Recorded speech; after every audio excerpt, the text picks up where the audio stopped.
guys, before I start this video, I want to ask you two questions. And if the answer is yes to both of these questions, you definitely want to keep watching this video because it's going to save you a lot of time and effort that you could have spent in a better way.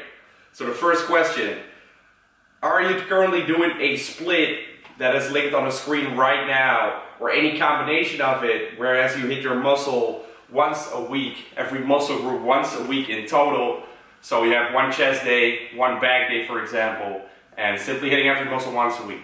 Now the second question, are you natural? If the answer is yes to this question, you are not using steroids and not using any performance enhancing drugs. Now if your answer was yes to both of these questions, I want to actually tell you something that even advanced lifters sometimes that have their diet down perfectly, that are training hard, and they still don't notice, and this is definitely hindering them from making progress. Now if you're a beginner, it is even more crucial that you hop on a proper routine right away. But this even applies to a lot of people who have been lifting for years. I actually lifted for about 3 years before I even knew about this stuff, okay? And it kind of changed my whole perspective of lifting after I knew. So I definitely want to share this with you guys.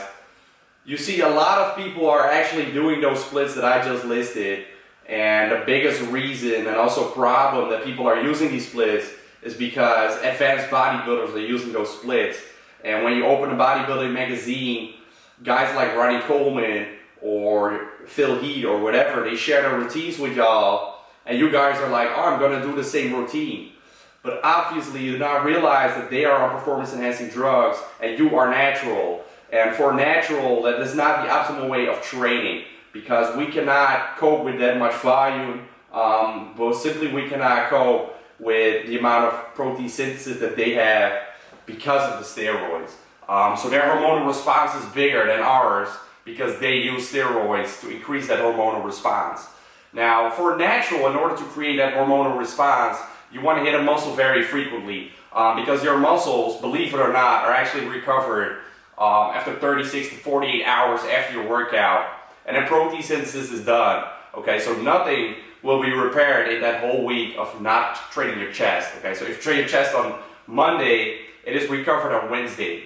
And now studies also show that whatever high volume you're using, the recovery time will not increase. Okay, the amount of DOMs will increase, which is the amount of muscle soreness you will have, but the amount of recovery not. So you can hit your muscles at least 2 to 3 times a week, and for a natural, that is definitely recommended.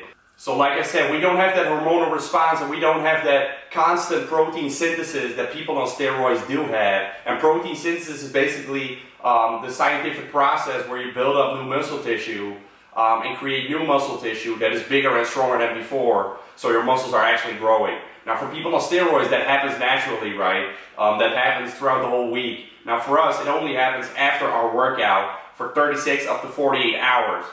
So within that 48 hours, that's the only time we can make that muscle grow. So afterwards, you definitely want to hit it again.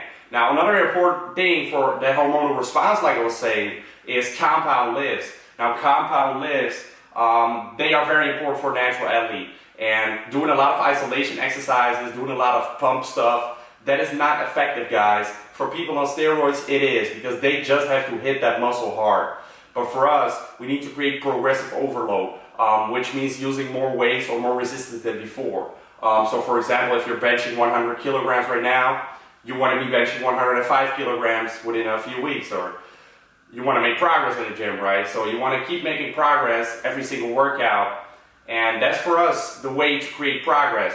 Now, if you're using a lot of isolation exercise and doing pump stuff, you will never get that overload on your muscle, okay guys? The only thing you will get is a great pump, and you will get a feeling that you have been working out very hard. And that is the thing, guys. You will get that pump and you're like, wow, I'm so pumped up, I work my muscles very well. But that's not actually the case, guys. Your muscles are lying to you, okay? Your muscles, they don't get sore from a good workout, okay? They get sore from the pump, and that is just blood and oxygen flowing into the muscles. It has nothing to do with muscle growth. So what you want to focus on is making big progress on your main compound lifts. And that's why in my programs, you will also always have compound lifts first. So you always do sort of a power building style training, whereas you do the compound lifts for usually like 5 sets of 5 reps and make a lot of progress on that. And then the rest of your workout, you want to make some slight progress, but it doesn't have to be detrimental. So the most important thing is making progress on those main lifts, the squat, the bench press, the overhead press, weighted chins, and all stuff like that. So I hope some of you guys can relate to this. If you're doing a bodybuilding routine right now where you're training every muscle group once a week, doing a lot of isolation type exercises, doing a lot of pump stuff, and just going home with the pump and feeling good. I mean, it's great as well, right? It feels great, but it is not as effective for building muscle if you are a natural athlete. So I suggest you guys to either do an upper-lower split, a push-pull legs routine, which I have on my channel, so I definitely suggest you guys check that out. But I actually want to make a separate video talking about some high-frequency programs that you can do where you hit your muscle groups more often in the week, and then for all kinds of days that you guys want to do them. So I'm going to talk to that in another video. So I hope you guys enjoyed this video, and if you are doing a routine right now where you train your muscle groups once a week and where you do all kinds of pump stuff, not focusing on compound lifts, where you train every muscle group once a week and hit it with a lot of volume and going home with a pump, I mean, it's great for you. It probably feels great, but it's not the most effective, guys. So if you want to get real results, make sure to increase your frequency. I'll talk more about certain programs soon, and I hope you guys enjoyed this video. If you like the video, make sure to like the video, comment down below, subscribe to the channel for more. Peace out, guys. See you in the next video.